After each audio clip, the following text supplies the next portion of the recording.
अस्सलाम वालेकुम नाज़रीन, मेरान टीवी न्यूज़ में भलेकार आऊँ यहाँ पेरिया गुल सबका पेरी एक नज़र हेडलाइंस ते।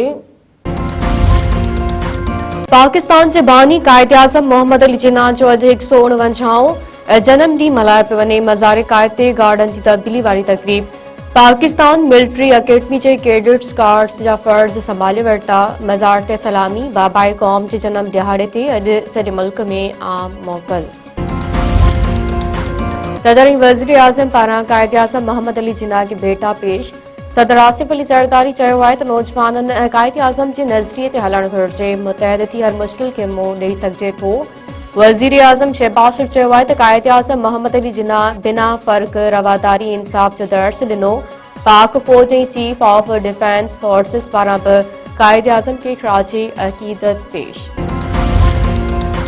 सिंध के वडे वज़ीर गवर्नर सिंध पारां मज़ार कायद ते हाज़री। सैयद बराद अली शाह कामरान टिसोरी काबीना मेंबरन सां गॾु मज़ार कायद ते हाज़री भरी। फातिहा ख़्वानी मज़ार ते गुलदस्ता रखिया। लफ़्ज़नि जी भेटा पेश।